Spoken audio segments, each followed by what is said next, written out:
Ronggo Warsito itu menceritakan di waktu itu kerajaan Surakarta itu elit-elitnya itu melanggar etika, melanggar hukum, dibiarkan begitu saja jadi penonton. Akhirnya masyarakatnya pun ikut semua.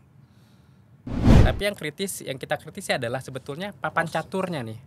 Papan catur sebagai sebuah arena pertandingan, yang papan caturnya udah cacat. Gitu. Papan catur udah dibuat seseorang, tukang mebelnya. Kan papan catur biasa dari kayu.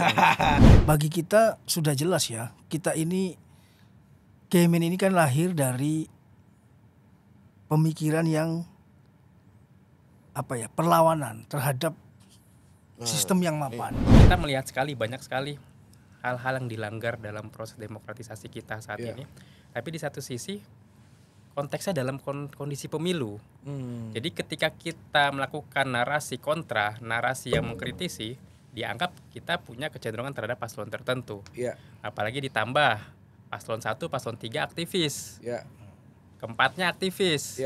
Kita aktivis. Ada istilah Jawa yang sangat fenomenal oleh Ronggo Warsito. Yang berlaku adalah ora edan ora keduman. Kalau tidak gila nggak kebagian.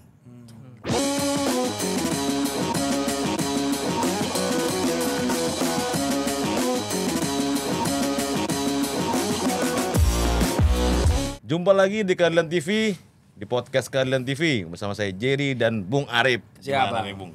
Kita kedatangan anak-anak muda, tokoh-tokoh masa depan. Amin. Yang menikmati proses tidak mudah. Oh, kalau menikmati sih biasanya sih muda-muda aja sih Bang. Ini tapi enggak ya? Iya, karena muda-muda intelektual ya. Dua tokoh ini bapaknya bukan presiden, Bang. Oh. Jadi menikmati proses. Langsunglah kita kenalkan Bang Arif. Oke, yang pertama kita kenalkan ada Ketua Umum DPP Gemeni. Wah, Bung Arjuno. Siap. Merdeka, Bung. Merdeka. Ini ada salah satu Wasekjen. Ya, Bang ya, di PB PMI Bang Hamas. Salam pergerakan. Salam pergerakan. Jadi merdeka dan salam pergerakan, Bang. Salam pergerakan. Salam pergerakan. Iya, di PMI dan di Gemeni. Luar biasa. Dan Ini perdana nih ya. Perdana. Kita kedatangan teman-teman narsum dari kalangan aktivis ya. Aktivis, yang betul. masih aktif ya. Betul. Luar biasa. Aktivis ya. Aktif tapi tipis. Kita mau bahas-bahas nih situasi terkini nih. Ini dari kita langsung aja pandangan ya. nih. Kita langsung aja, Bang.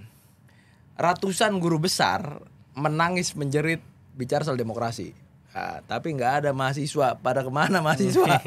Tadi bahkan sebelum kita main gini kita nge-scroll kan media PBBMI, nge-scroll DPP Gemeni. Postingan terakhirnya kapan nih? Ternyata udah lama-lama kan? Udah lama banget. Udah lama banget. Coblosan nih. Iya. Kenapa tertidur? Atau salah saya mengatakan tertidur? Silakan. Siapa Siapa terlalu menikmati yang tadi dibilang.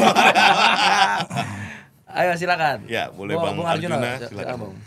Iya, kalau dibilang tertidur sebenarnya enggak. Karena kita menyuarakan itu sejak MK ya. Ya.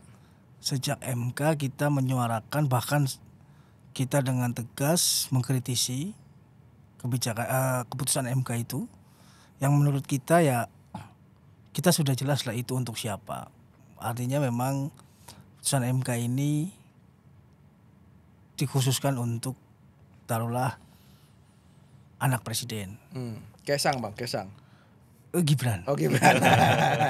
Biar Kan jelas dulu ini biar barangan. jangan salah ya, siap. Sedang dalam sedang menjabat sebagai kepala daerah. Yap. Nah, kan itu frasanya.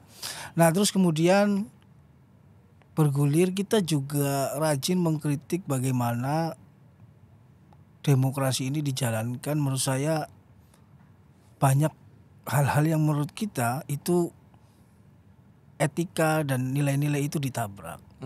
Banyak pejabat, kepala desa ya, bahkan pelanggaran-pelanggaran pemilu yang tidak ditindaklanjuti oleh Bawaslu. Ya. Kita kritik keras waktu itu. Artinya kita masih negara hukum, ayolah kita tegakkan hukum itu. Karena menurut saya kalau sampai berat sebelah hukum itu, nanti yang dikorbankan adalah kepercayaan masyarakat terhadap lembaga negara. Itu yang menurut kita. Terakhir kita mendeklarasikan sikap itu di makam Bung Karno. Kenapa kita mendeklarasikan sikap di makam Bung Karno? Kita mengadu ke bapak kita, Bapak bangsa kita Bung Karno bahwa Indonesia ini sekarang sudah tidak baik-baik saja. Dan bukan hanya saya, mungkin banyak kalangan pemikir intelektual itu menganggap situasi ini sangat mengkhawatirkan. Bahkan pelanggaran nilai-nilai, etika itu sudah hal yang biasa, dianggap sesuatu yang normal.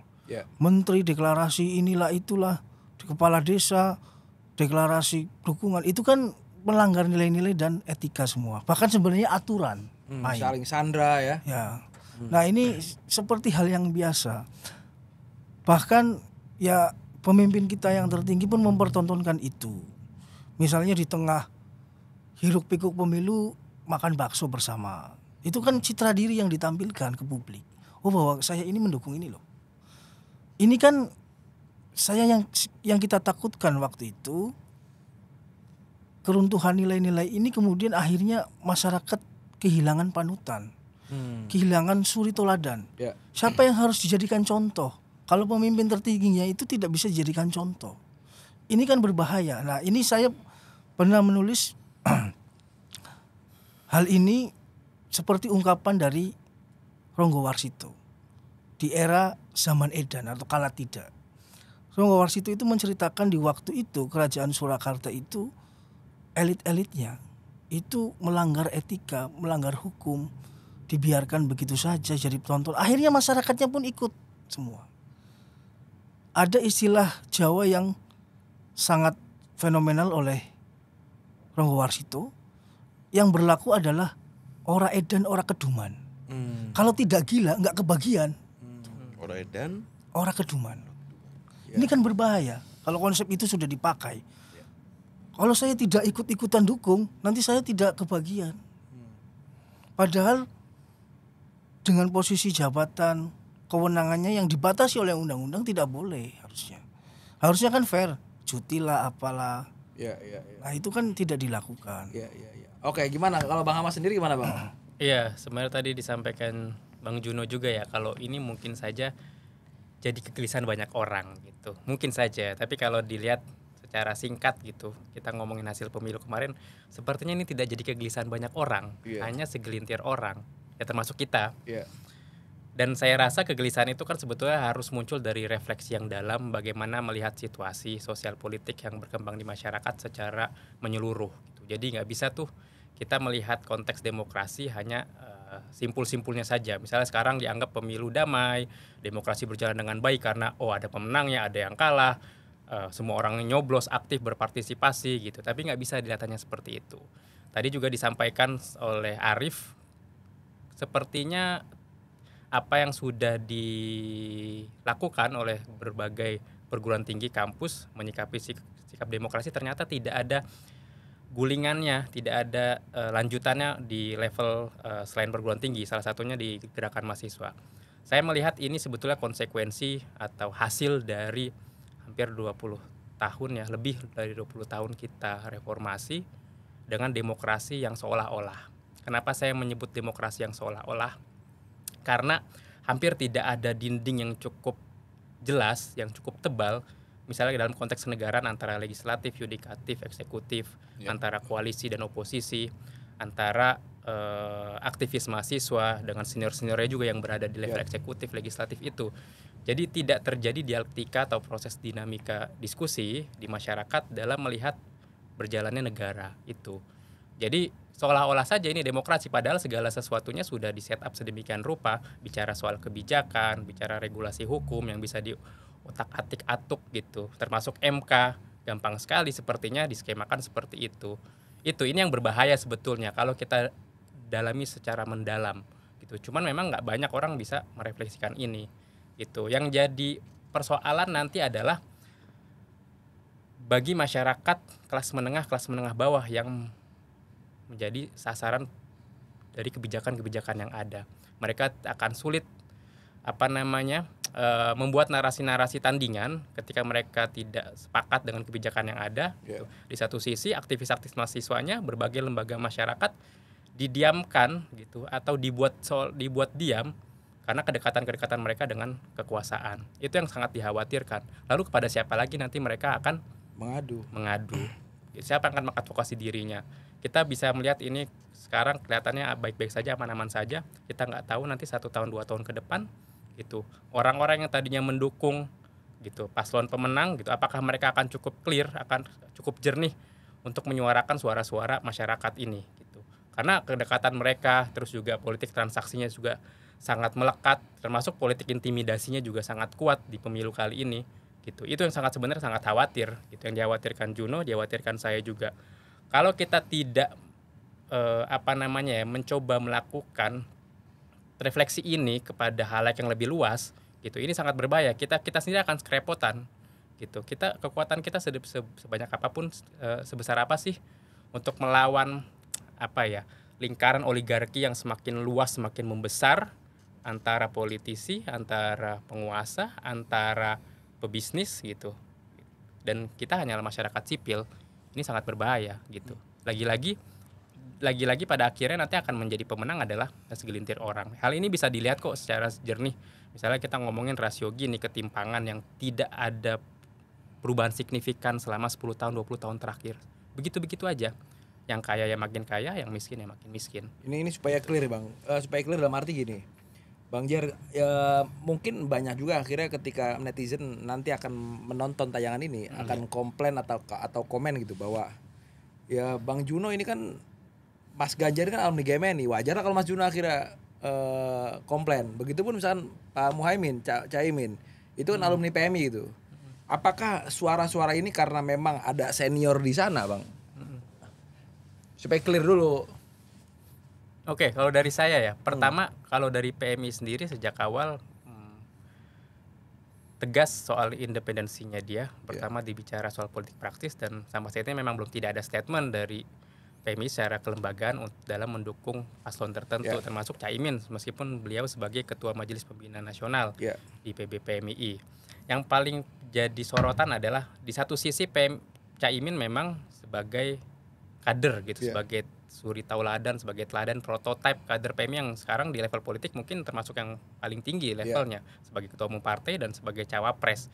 Tapi kita harus clear juga, kita selalu berkiblat kepada nilai dasar pergerakan dan ideologi itu, bukan berkiblat pada person. Pada person itu jadi catatan. Jadi one day meskipun banyak sekali sebetulnya teman-teman PMI yang mendukung Caimin sebagai sosok kader PMI, tapi one day Caimin ternyata jauh dari nilai-nilai yang dibawa PMI, ya harus tegas juga PMI dan kader-kadernya dalam mengkritisi hal tersebut gitu.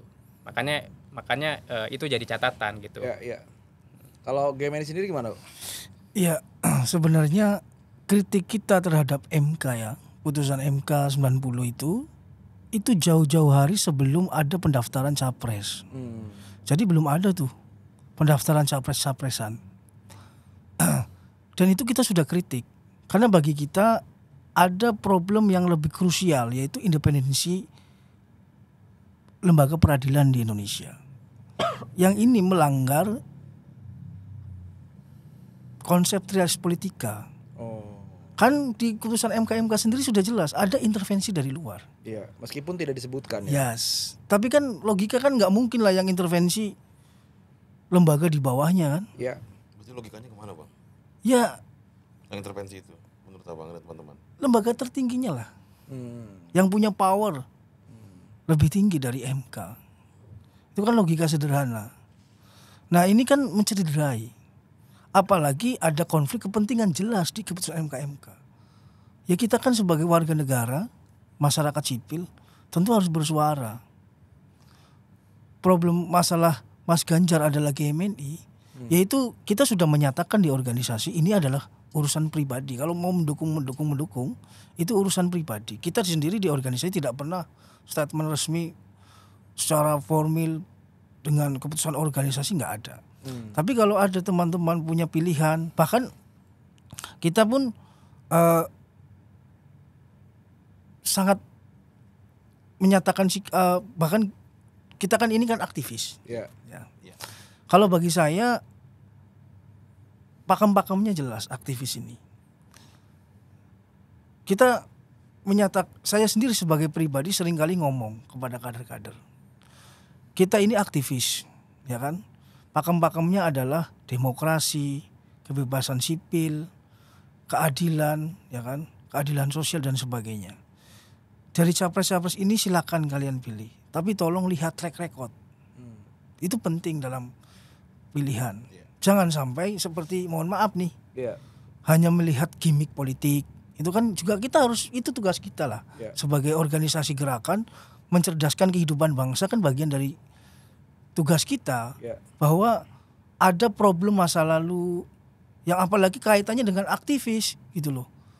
Ada protes demo 98 diculik, itu kan kita sebagai aktivis tidak boleh dong ikut duduk bersama mereka, ya kan? Itu nilai yang harus kita pagari.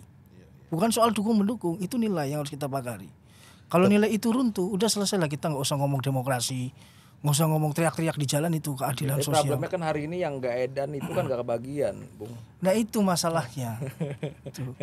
Tapi pertanyaan Bang Arif tadi di awal menarik, dan saya pribadi sih belum terpuaskan sih jawaban abang-abang semua saat mulai dari petisi Bulak Sumur, para begawan-begawan ini deklarasi suara kebatinan ya. Netizen pun banyak yang komen, di mana mahasiswa? Tadi kan abang udah menjelaskan ya, makanya saya coba lawan cara berpikirnya. Ada hambatan bang, ada intervensi. Atau ditekan-tekan rumahnya didatengin aparat gitu. Kalau apa ya, upaya intelijen misalnya, ini kan negara kan punya instrumen ya, intelijen. Nah ketika itu digunakan untuk taruhlah mematai-matai aktivis, dan itu kan sudah biasa, ya kan. Yang penting jangan Petrus saja nih, itu. Kan? Kalau di masa-masa kampanye ini terjadi tuh. Ya kalau saya sendiri pribadi nggak mengalami, tapi teman-teman di lapangan ketika laporan teman-teman. Ya laporan itu ada. Bahkan terakhir kebetulan ada kawan di UNAS, ya kan, itu juga dibubarkan oleh preman. Nah itu ada memang. Tapi ya sudah, itu resiko dari aktivis kan. Yang terpenting rule of-nya jalan nih. Ketika kita ingin mengadu bahwa kita mengalami intimidasi, minimal ada LBH yang bisa mendampingi kita lah. Dan alhamdulillah teman-teman masyarakat sipil itu sangat membantu untuk bantuan hukum seperti itu. Dan laporan teman-teman dari aktivis abang-abang ini tadi, laporan dan liberasi, ada tekanan, itu bisa jadi potensi perpecahan di internal nggak? Akhirnya saya melihat nggak solid gitu. Atau saya salah gitu.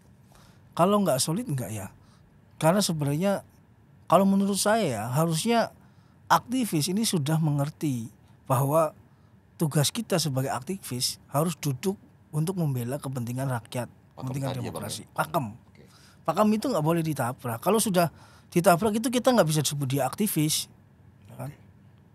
Karena oke lah kita berinteraksi dengan lembaga negara sebagai mitra kritis, itu oke. Tapi kalau soal pakem nggak boleh dong dikompromikan.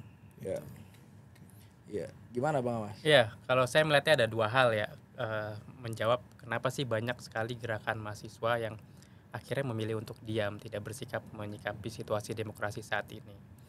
Yang pertama, ada kondisi yang menjadikan ini cukup gamang atau abu-abu.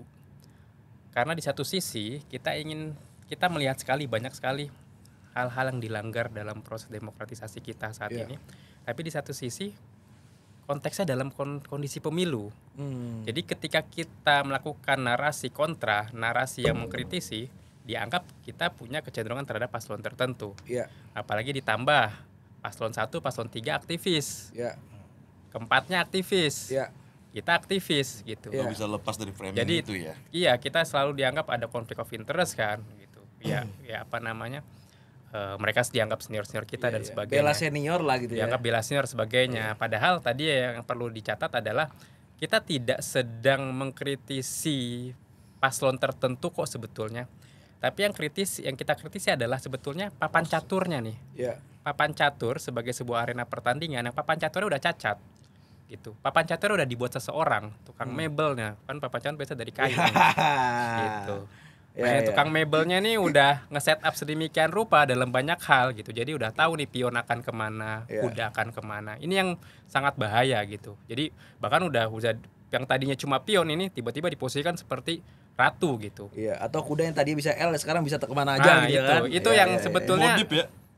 itu yang kita kritisi. Jadi sebetulnya kita tidak melihat person by person ya, tapi papan caturnya udah cacat. Ya. Itu yang kedua juga tadi melanjutkan lagi yang disampaikan Juno juga, kita sebetulnya nggak boleh tuh tutup mata, tone deaf gitu. Kalau memang ada paslon-paslon emang punya track record yang cukup kelam gitu, ngomongin kejahatan hak asasi manusia. Kejahatan hak asasi manusia itu bukan kejahatan biasa gitu. Ya. Gitu. Bahkan koruptor aja ada persyarat tertentu gitu untuk bisa jadi pejabat publik lagi. Masa untuk kejahatan HAM gitu clear gitu, melakukan penghilangan, penculikan Ya. pada aktivis-aktivis mahasiswa, bayangkan itu. Gitu. Lalu yang kedua gitu, tadi misalnya disampaikan apakah ada Intervensi. intervensi atau intimidasi. Kalau saya melihat cara tukang mebel ini agak lebih soft gitu. Makanya kita nggak bisa nyebut ini tangan besi gitu. Tapi ini tangan mebel nih, kayunya tapi kayu jati. Meskipun kayu nggak sekeras besi tapi kayu jati. Jadi dipukul sakit juga. Caranya dengan pendekatan romantisme kekuasaan. Jadi sekarang sudah banyak sekali sebetulnya gerakan-gerakan mahasiswa yang berkolaborasi dengan aparatur-aparatur negara, dengan anggaran-anggaran yang ada gitu. Tapi itu adalah pendekatan-pendekatan yang mencoba menindakbobokkan teman-teman gerakan mahasiswa. Jadi mereka ketika seringkali beraktivitas bersama, ya akhirnya mereka juga bisa dikondisikan untuk boleh atau tidak melakukan sesuatu. Itu yang terjadi memang gitu. Di PMI ada tuh, Bang? Abang temukan? Banyak ditemukan Sel-sel gitu. teman-teman. Betul, tapi yang jadi catatan yang saya kritisi bukan kita harus selalu menolak apa kolaborasi dengan negara ya. Tapi yang jadi catatan, kolaborasi apapun selama itu sesuai dengan nilai dasar pergerakan, itu tidak bisa membeli nalar kritis kita, tidak bisa membeli suara kritis kita. Itu jadi catatan. Tapi ternyata banyak sekali itu cukup bisa membeli gitu. Kita ambil contoh deh gitu. Dalam menyikapi, dalam men-setup tadi ya, tukang kayu ini men-setup agar orang tutup mata dengan papan kayu yang sudah cacat ini. Jadi berbagai kelompok di setup untuk menyuarakan bahwa papan caturnya bagus kok, baik-baik saja, pemilu damai dan sebagainya. Itu adalah bagian dari setup itu. Dan itu adalah sebenarnya itu adalah proses mematikan demokrasi yang halus tapi mematikan. Jadi saya selalu menganalogikan gitu. Era Orde Baru itu clear ketika dia melakukan penindasan terhadap demokrasi dengan cara misalnya diancam dengan blak-blakan, dibunuh atau sebagainya, itu clear. Tapi langsung mati dan clear di depan mata. Tapi kalau ini kita tuh seperti sedang disuguhkan narkoba, ekstasi dan sebagainya. Kita merasakan nikmatnya, tapi kita pada akhirnya buta terhadap situasi gitu. Mabuk ngefly aja gitu. Nah, itu yang terjadi di masyarakat kita sekarang, dibuat mabuk gitu dengan narkoba-narkoba yang harganya mahal gitu. Tapi menikmat. Itu analogi aja. Nah, itu yang terjadi. Menurut Abang udah berapa lama itu terjadi? Kita dibuai. Ya, saya kira narkoba. Selama 1 dekade terakhir ini narkobanya makin pekat dan makin terasa nikmatnya gitu. Nah, ini kondisi yang sebetulnya butuh apa ya? Kita butuh melakukan harus diruqyah istilahnya. Diruqyah. Kalau analoginya narkoba kan berarti kan kita rehab. Harus direhabilitasi gitu. Rehabilitasi pemikiran, rehabilitasi gerakan dan sebagainya gitu. Dan itu prosesnya sangat sulit karena sudah pada ngefly ini. Nah kalau rehabilitasi kan berarti kan ada tempat untuk merehab. Iya. Dalam analogi ini harapannya kan teman-teman mahasiswa. Tempatnya adalah masyarakat. Teman-teman harus kembali berdiri di depan masyarakat, datang ke acara kamisan, datang ke kelompok-kelompok masyarakat marginal ya, datang ke Adilan TV. Seperti Abang ini kan.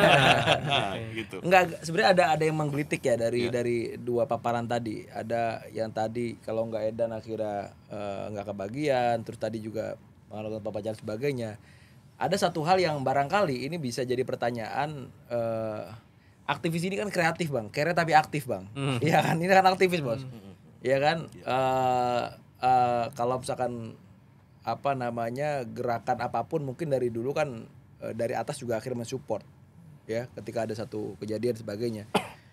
Dan saya selalu meyakini Bang di podcast yang kita selama ini berjalan bahwa ternyata masih banyak banget masyarakat yang nggak bisa dibeli Bang. Oke, ya Iya percaya, kan? saya percaya. Masih banyak banget masyarakat beli. Nih Abang kan pentolan-pentolan di organisasi masing-masing, ya kan? Pernah nggak ada tawaran-tawaran yang menarik gitu Bang? Ya, clear. Kemarin saya dan kader-kader PMI mencoba bersikap ya Ya. atas nama organisasi PMI secara keseluruhan. Tawaran-tawaran itu muncul H-1. Kita punya 2 agenda kemarin, pernyataan sikap dan yang kedua aksi. Aksi short march dari Ya. Bundaran HI ke Istana Negara. Ya. Yang tawaran ya pendekatannya sudah bukan pendekatan intimidasi, pendekatan tawaran materi gitu. Amin satu sebelum apa, Bang? Kita ditawar H-1 sebelum pernyataan malam. Ditawarin komisaris Bang atau enggak? Enggak ya tadi ditawarin narkoba tadi, mau nggak nih? Oh, Lumayan nih. hepeng. 200 Ya. tawarin gitu. Nah itu terjadi gitu. Dan ya alhamdulillahnya karena tadi kita patokannya adalah soal nilai, soal keberpihakan, ya itu Pakem cukup jadi pakem kita gitu. Tapi Besar itu Bang? Hah? Besar tawaran Bang? besar gitu. Bisa buat saya cukup leha-leha selama 6 bulan 1 tahun lah. Oh, Gitu. berarti kebelilah Brio 1 lah ya. Menurut kreatif tadi ke depan kere. Nah, Besar. tadi kan Arif nyebut kreatif, kere tapi aktif. Nah, Iya. sekarang nggak aktif berarti udah nggak kere. Nah, itu. Karena kenapa nggak aktif? Karena nggak kere, udah nggak Iya, kere. iya. Gitu. Kalau Bang Dino gimana di game ini, Bang? Yang Iya. tadi ditanya Bang Arif ada juga tawar-tawaran. Kalau ke Membuai. saya nggak ada. Karena memang sejak MK itu kita sudah keras menolak putusan itu. Apalagi saya sering nulis ya di sejumlah media massa dan itu saya semua isinya adalah mengkritik. Karena bagi kita sudah jelas ya, kita ini Kemen ini kan lahir dari pemikiran yang perlawanan terhadap sistem yang mapan. Bagus Bang, kita mundur sedikit ke sejarah terbentuknya ya. Kita punya ideologi namanya Marxisme. Marxisme itu melawan sistem kapitalisme, kolonialisme. Dan kita memang dididik untuk melawan sistem yang menindas rakyat miskin. Dan itu kita dalami betul, maksudnya kita refleksikan betul. Memang genealogi kita ini genealogi perlawanan. Kita hadir untuk melawan Stetzel yang menindas. Ya. Jadi dari awal MK kita sudah kritik itu. Dan mungkin dari situ kita udah dianggap ini nggak bisa nih. Kayaknya diajak ngobrol. Minimal diajak kompromi kan. Ini pendapat saya ya. Iya. Karena tidak ada satupun upaya-upaya untuk itu. Ya. Dan saya selalu menegaskan ya udahlah ini jalan yang kita ambil. Sesuai dengan ideologi kita maksudnya baik, insya Allah sejarah akan mencatat kita. Iya. Yang penting kita bukan bagian dari kerusakan itu. Iya. Sejarah mencatat bahwa kita berada di pihak yang benar, pihak yang membela demokrasi, membela masyarakat sipil, hak-hak masyarakat itu.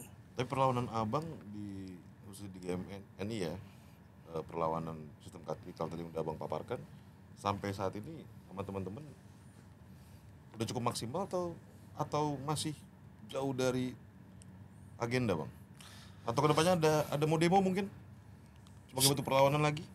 Ya, kita tarik mundur dulu ya. Sebenarnya kalau menurut saya, ini kan kalau saya merasakan ya, ini memang tadi sahabat kita dari PMI sudah menyampaikan, memang papan caturnya ini arenanya sudah ditentukan untuk tidak adil. Oke. Ada bansos lah, ada mobilisasi kepala desa lah, ada menekan pengusaha lah agar tidak dukung lawan lah, dan itu kan terjadi. Semua sudah terinformasikan oleh media massa. Oke. Ini kan upaya untuk arena ini tidak adil. Nah, ada pencopotan baliho dan apalah, bukan hanya Ganjar saja loh. Dari 01 juga. Ini kan bukan hanya kita yang merasakan, tapi masyarakat. Bahkan survei Kompas terakhir, kalau tidak salah, bulan Januari atau Februari awal, masyarakat itu ketakutan menyampaikan pilihan politiknya.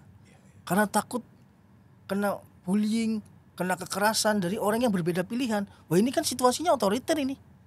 Ini survei loh yang ngomong, bukan kita. Oh, berarti kan suasana yang otoriter. Nah itu maksud saya, bahwa ini memang kita tidak bisa apa ya? Ini memang harus step by step gerakan ini. Karena memang suasananya otoriter dan mohon maaf ya rezimnya itu kohabitasi. Artinya mencoba merangkul sebanyak mungkin kekuatan. Bukannya bagus, Bung, persatuan itu? Kalau menurut saya kalau kita masih percaya demokrasi memang harus ada mekanisme check and balance. Oposisi itu menurut saya penting. Iya. Ini diskusi makin menarik. Ya.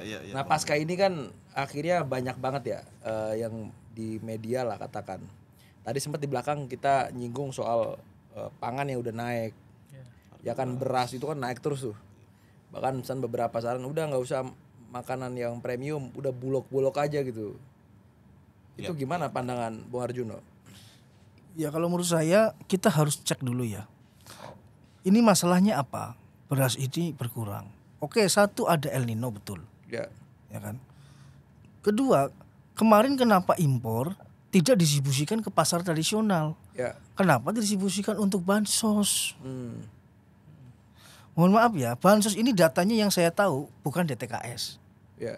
Ya kan? Kalau informasi dari media yang aku himpun ya, ini bukan DTKS.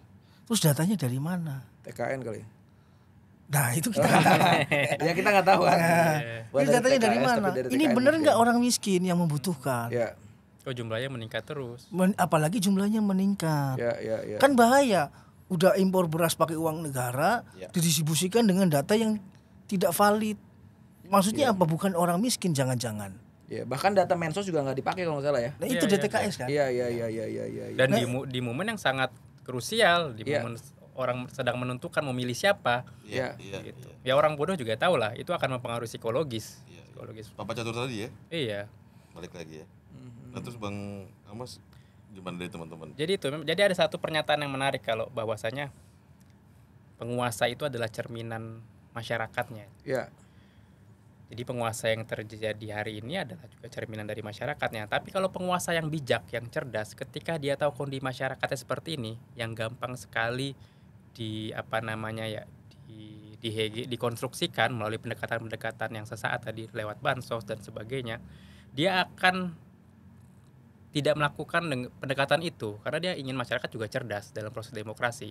Nah, tapi ada penguasa-penguasa yang memang niatnya hanya soal menang kalah tadi. Jadi ya pendekatan-pendekatan itu masih digunakan karena dia tahu tipologi masyarakat kita masih seperti itu. Nah, itu yang membawa demokrasi kita tidak beranjak menaik gitu. Bahkan sekarang cenderung minus. Gitu.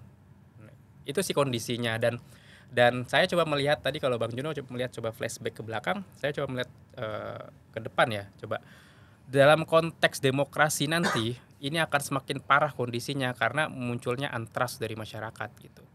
Orang udah bingung lagi proses demokrasi seperti apa yang dipercaya oleh masyarakat gitu. Dan jujur saja kalau kondisi ini tidak segera dibenahi, maksudnya demokrasi betul-betul dibawa secara substantif ya tadi, bukan yang seolah-olah tadi, ini sangat mudah ditunggangi oleh kelompok-kelompok yang tidak suka dengan demokrasi dari NKRI. Karena dianggap sudah demokrasi pada akhirnya dianggap gagal. Ternyata tidak mampu membawa kemaslahatan. Ternyata demokrasi pun bisa dikendalikan, bisa dibuat seolah-olah gitu, bisa di set up dan lain sebagainya. Ini sangat berbahaya gitu. Dari tadi dan alurnya dari antras tadi dulu. Orang udah nggak percaya, orang semakin apatis. Misalnya apalagi pernyataan sekarang banyak sekali. Udahlah gitu, politik ini kan soal pembagian kekuasaan saja, soal penentukan siapa menang siapa kalah, semua akan dinamis yang up, tiba-tiba dari pembenci B ngasih ini sebagai capres terlebay tiba-tiba jadi sayang banget gitu. Framing itu. Wah, bolak mondar-mandirnya tuh kenceng banget. Pada akhirnya orang nggak percaya sama politik. Berarti kalau politiknya seperti itu, kenapa kita harus berpikir dalam-dalam? Kalau politik bakal bisa membawa kesejahteraan, ya sudahlah. Orang semakin masa bodoh, orang nggak mau lagi berdialektika, nggak mau ngikutin prosesnya, dinamika kebijakan yang seperti apa, gitu. Bahkan cenderung yang tadinya mungkin kritis terhadap kebijakan-kebijakan yang hadir gitu, termasuk kondisi pangan nantinya gitu, kondisi nanti BBM naik atau tidak, semakin apatis, dan itu akhirnya muncullah kelompok kelompok-kelompok yang tadi saya sebutkan tadi untuk bisa menunggangi dan menyingkirkan demokrasi. Itu sangat mungkin. Itu sebetulnya yang dikhawatirkan gitu. Jadi janganlah demokrasi ini dimainin gitu.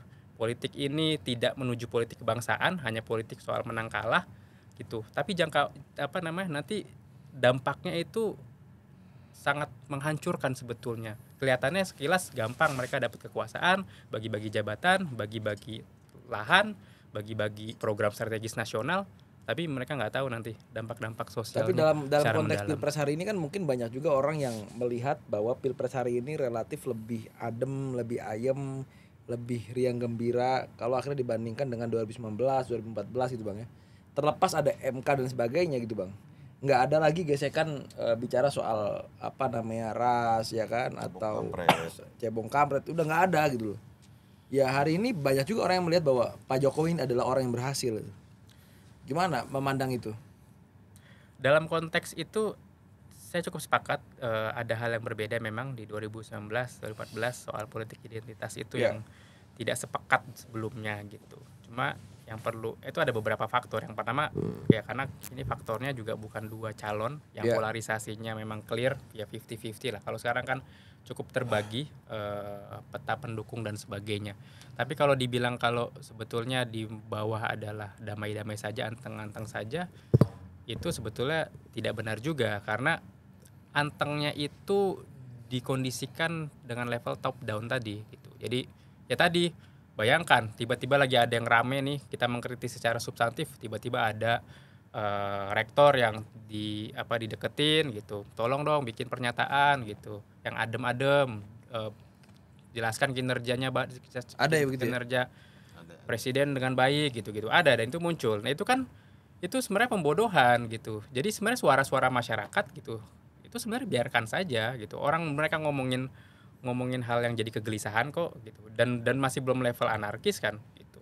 Baru situ aja udah takut, dan itu yang lebih berbahaya sebetulnya itu dibandingkan dengan pendekatan intimidasi. Pendekatan intimidasi akan memacu gairah kita untuk melawan, tapi pendekatan yang membius tadi membuat kita tuh semakin tidur tahu-tahu kita semakin miskin, yang sana udah panen kaya, panen 2 juta orang di IKN udah panen luar biasa. Nah, aku pengen ke Bang Juno dong. Sekarang kan pasca pilpres atau pencoblosan lagi bergulir nih Bang kan, terus Sirekap ya kan. Dan seperti yang kita tahu, informasi kan ditutup, sempat dihentikan 1-2 hari.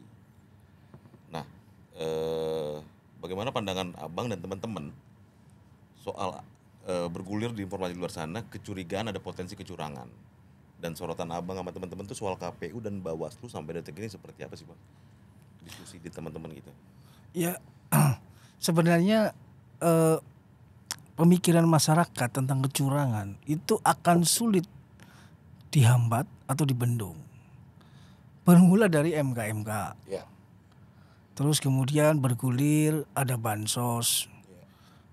Informasi di bawah tadi kepala desa dimobilisasi. Bahkan survei Kompas dengan jelas masyarakat itu takut. Artinya apa? Saya mau menjawab Bung Arif tadi. Adem ini bukan berarti politik riang gembira nih. Jangan-jangan. Adem ini karena takut. Situasi otoriter tadi ya. Suasana otoriter yang penuh intimidatif. Ini harus dicek betul nih. Karena ini berbahaya kalau ini terus menerus, nanti akan meledak nih. Nah menurut saya ini kalau tidak ditangani dengan baik oleh pemerintah, ditangani dengan baik itu bukan berarti disuruh diam. Ya dijawab dengan kebijakan bahwa ini tidak ada kecurangan loh. Tapi kan kita sudah sulit mempercayai itu karena rentetan peristiwa ini dibiarkan begitu saja. Saya setuju bahwa Pak Jokowi itu memang banyak prestasinya. Memang pembangunan yang beliau sudah torehkan ini memang luar biasa. Oke, kepuasan publiknya tinggi walaupun karena bansos misalnya. Kan dari surveinya kan jelas. Kepuasan karena bansos itu kan. Tapi oke lah. Tapi kan bukan berarti orang yang berprestasi seperti itu bisa seenaknya sendiri dong. Ini kan tetap negara hukum, ada pakem-pakemnya, ada batas-batasnya, ada pagar-pagarnya. Ya jangan nabrak pagar. Kan itu. Malah justru bagus kalau tidak nabrak pagar. Cuma kan nampaknya ya mungkin beliau percaya bahwa masyarakat akan ikut beliau. Tapi seharusnya kalau percaya nggak usah ditekan, nggak usah tiba-tiba bansos ratusan triliun. Itu kalau percaya seharusnya ya. Tuh. Nah, kalau pertanyaan saya tadi Bang, yang tadi potensi kecurangan itu sekarang sama kinerja KPU Bawaslu gimana Bang? Kita kan sering kritik Bawaslu ya, karena berkali-kali ada pelanggaran ya, itu tidak ditindak. Misalnya dengan kasat mata sajalah, deklarasi kepala desa di GBK, udah tersebar nemteknya, undangannya itu sudah tersebar, itu undangan deklarasi paslon tertentu, dibilang tidak ada pelanggaran, ini gimana? Yang seperti ini kan membuat mereka itu mendegradasi dirinya sendiri gitu loh. Nggak tahu, mungkin mereka ada sesuatu yang membuat mereka tidak bisa menegakkan aturan, tersandra atau bahasanya lah ya. Saya nggak tahu. Tapi ini yang membuat kepercayaan publik ini semakin merosot. Yakin saya masyarakat ini melihat kecurangan udah acuh tak acuh. Karena mereka juga tahu, bukan mereka itu tidak tahu. Mereka tahu bahwa kalau lapor Bawaslu pasti nggak diapa-apain nih. Lantas siapa yang rugi sebenarnya, Bung? Ya negara inilah. Kalau kepercayaan terhadap lembaga negara ini semakin merosot, itu tanda bahwa ya saya nggak. Tapi dalam teori-teori ya yang saya baca tentang perubahan dan apa ini, kalau pertanda sudah ada erosi kepercayaan terhadap lembaga publik, itu tinggal nunggu waktu ada pembangkangan sipil itu. Abang sama Kementerian sampai saat ini percaya Sirekap? Enggak percaya Sirekap? Enggak. Karena saya sering lihat ya, sering mantau ya. Saya kan memilih ya. Misalnya milih DPRD, milih DPR RI dan sebagainya. Saya pengen ngerti kan, di daerah saya, dapil saya itu yang menang siapa? Berubah-ubah. Nah ini kan gimana saya mau percaya? Akhirnya kan saya nggak buka lagi. Ya. Kalau bahasa Bang Adian kemarin itu di salah satu televisi ya, mengatakan bahwa KPU sudah melakukan hoax, berita bohong. Itu kan KPU kan capture ke semua media ya. Kayak di media manapun pasti yang capture adalah KPU. Ketika itu salah gitu ya, katanya sudah menyebarkan berita hoax kalau kata Bang Adian ya, bukan kata saya.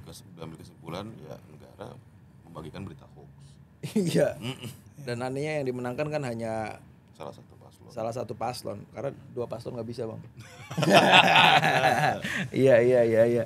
Nah makanya itu tadi Bang Hamas sama Bang Juno kan berkali-kali saya tangkap selalu bilang ini berbahaya gitu, bisa meledak gitu. Cukup khawatir dan cukup takut berarti teman-teman di aktivis ini. Ledakan yang seperti apa sih Bang? Kalau saya sendiri hopeless ya Bang. Nah ini gini. Beda nih hopeless. Tadinya new hope, sekarang hopeless ya. Hopeless. Maksudku iya Pak Jokowi kan new hope ya. Ada yang Pak Jokowi itu gimana? Jadi hopeless ya. Iya. Jadi hopeless ya gitu ya. Ini bos. Jadi kayak misalkan Pak Jokowi itu kan sudah pernah menghadapi 212 yang jutaan orang Bang. Pak Jokowi ini Bang. Yang dia hadir itu ya. Iya. Pak Jokowi juga sudah melihat dan ikut ya di 411. Itu yang jutaan orang juga Bang gitu. Artinya Pak Jokowi sudah punya pengalaman itu Bang. Dan kalaupun memang akhirnya harus ada masa yang berdemo, berarti kan harus lebih dari itu, minimal kan. Kalau akhir dibawa-bawa itu mungkin apa sih nih Bang? Mungkin begitu Pak Jokowi mungkin ya. Dengan pengalaman itu ya. Iya.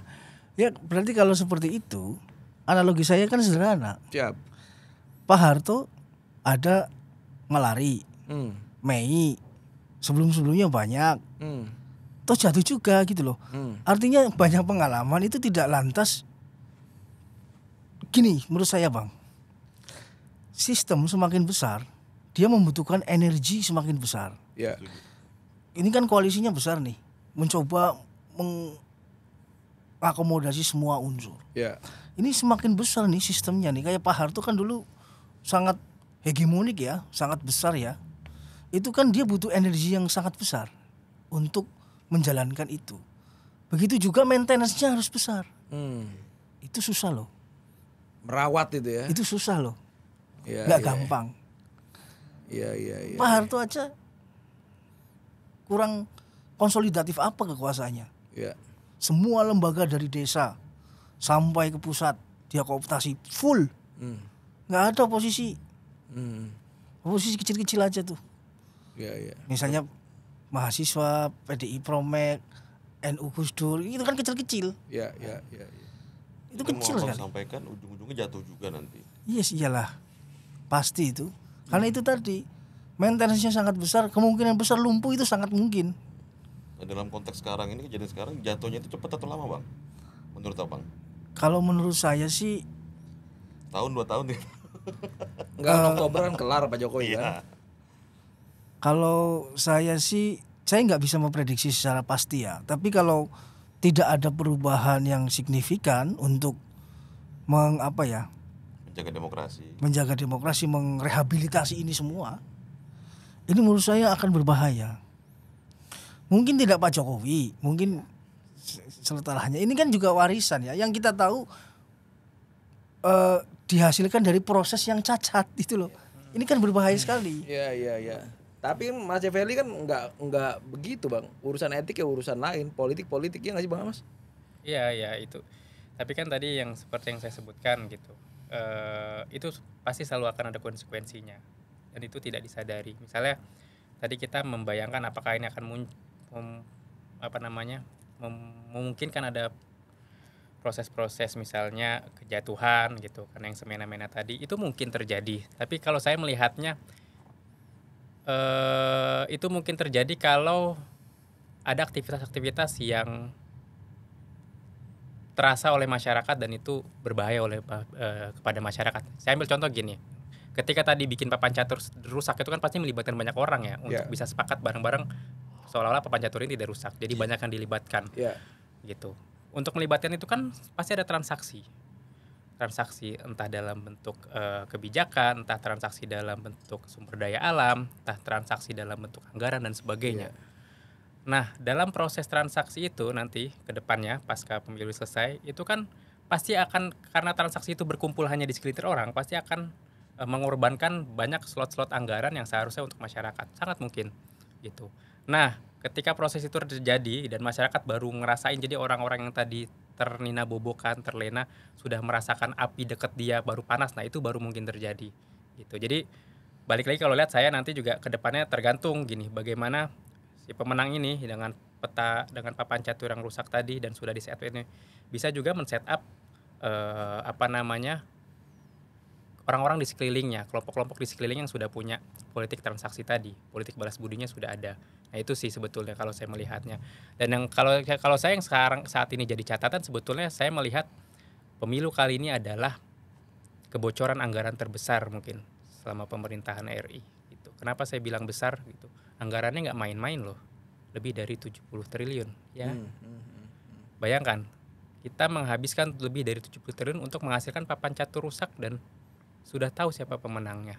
Menarik. Kalau memang sejak awal ingin seperti itu gitu, lebih baik secara otoritatif saja langsung diumumkan gitu. 70 triliun lebih layak untuk orang lain kalau ujung-ujungnya mau hanya seperti itu. Tapi kan enggak, kita kan sedang memilih pemimpin dengan modal trust gitu. Gimanapun juga modal terbesar pemimpin, presiden dan jajarannya adalah trust. Modal utamanya adalah trust dulu, kepercayaan.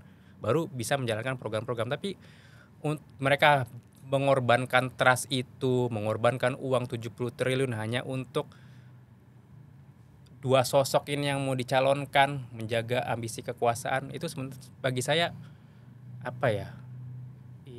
kesia-siaan sekali gitu. Dan yang balik lagi yang jadi korban tadi ya kita masyarakat gitu. 70 triliun, lebih dari 70 triliun. Dalam sebuah negara yang penduduknya 270 juta. Iya, betul. Ujungnya nggak ada ke situ. Dan kalau jadi ruangan podcast mungkin 70 triliun berapa ruangan itu? Dan mirisnya gitu, bukan hanya soal tadi papan catur yang rusak gitu. Iya. Ternyata dalam konteks penyelenggaranya KPU Bawaslu juga sangat rusak gitu. Gitu. Dengan model Sirekap seperti itu, meskipun mereka berdalih Sirekap kan hanya untuk informasi publik, yang itu tidak dijadikan acuan utama. Yang dijadikan acuan utama kan penghitungan berjenjang, rekapitulasi berjenjang. Lah gimana pun juga informasi publik kan itu juga membuat framing gitu. Dan ini tidak terjadi hanya di Pilpres, di Pileg, dan di Pileg pun juga rusaknya. Gitu. Untuk apa gitu membuat sesuatu yang jelas-jelas itu sudah rusak gitu dan tetap dipertahankan gitu. Dan itu tidak dipakai gitu. Udah banyak hal gitu yang jadi apa namanya kegagalan penyelenggaraan pemilu kali ini. Soal tadi Sirekap, tadi selain soal intervensi dan sebagainya, lalu juga soal tidak adanya sikap terhadap pelanggaran-pelanggaran yang ada di pemilu. Begitu. Jadi ya sudah, ini benar-benar sia-sia sekali kita pemilu kali ini. Iya. Ini terakhir. Pesan dan harapan untuk Pak Jokowi. Ini mungkin kan 2 orang ini kan pernah ketemu Pak Jokowi langsung kan? Iya. Apakah berubah dari pertemuan dulu sampai hari ini atau bagaimana? Pesan untuk Pak Jokowi terakhir sebagai penutup, Bung. Pesan dan kesan. Iya, kalau pesan saya, Pak Jokowi ini kan hadir tadi seperti yang Bung Arief sampaikan, new hope. Yeah. Dan saya merasakan betul ini memang harapan baru. Bagaimana tidak ya, Pak Jokowi ini kan orang biasa yang kita tahu beliau pernah hidup di bantaran sungai, Yeah. sukses menjadi wali kota, sukses memimpin DKI, dan sekarang memang sukses memimpin Indonesia secara pembangunan fisik, ya kan. Resultannya banyaklah hasil-hasil yang bisa kita pamerkan bahwa Pak Jokowi ini berprestasi. Nah, tapi dengan MK itu Pak Jokowi membunuh banyak mimpi orang-orang yang seperti dia.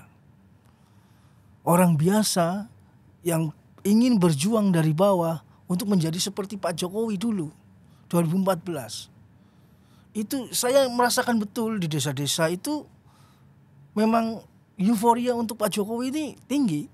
Saya merasakan betul waktu itu, dan saya 2 periode saya 2 kali saya memilih Pak Jokowi karena ini adalah new hope betul. Ini benar-benar saya ini mewakili diri saya lah yang bukan siapa-siapa, tapi dia sukses memimpin daerah dan bisa memimpin Indonesia. Itu kan sangat harapan ya untuk mimpi-mimpi anak muda, tapi itu dipotong begitu saja, dikubur dalam kasus MK. Yang dia tahu, dia sendiri bilang kan Pak Jokowi, anaknya masih 2 tahun memimpin wali kota, belum layak lah. Dia kan pernah menyampaikan seperti itu. Nah itu yang menurut saya kita sayangkan, meritokrasi yang sudah dibangun oleh Pak Jokowi. Pak Jokowi ini kan simbol meritokrasi. Dia bukan darah biru politik loh. Di tengah wajah-wajah elit ini darah biru politik semua. Ya. Dinasti semua. Pak Jokowi ini muncul di tengah-tengah itu. Oh, kita bangga sekali waktu itu. Mendukung Pak Jokowi itu kebanggaan. Tidak perlu dibayar, tidak perlu dimobilisasi. Tapi kita dengan sadar ini memang harus kita perjuangkan ini. Sosok ini. Tapi sekarang saya kecewanya sangat kecewa ya dengan Pak Jokowi. Dengan beliau itu membunuh harapan kita semua. Dengan mencalonkan, membiarkan anaknya. Apalagi dengan MK. Jelas-jelas ini membuat masa depan Indonesia, ya kita ini kayak seperti nggak punya masa depan lah. Karena bukan anak presiden. Ya karena bukan anak presiden. Itu kan sayang loh Pak Jokowi seperti itu. Saya menyayangkan betul Pak Jokowi membiarkan putranya untuk dengan jalan yang ternoda seperti MK itu sangat disayangkan. Oke, Bang Amas. Bang Amas gimana, Bang? Iya, satu hal yang jelas Presiden Jokowi tunjukkan ya dengan proses pemilu kemarin itu adalah dia ternyata tidak di bawah bayang-bayang Bu Mega. Ya. Itu bisa ditunjukkan lah, masyarakat jadi lebih memahami itu. Tapi sayangnya untuk bisa menunjukkan powernya seperti itu, ternyata dia harus membakar rumah demokrasi kita, membakar rumahnya sendiri. Itu jadi tidak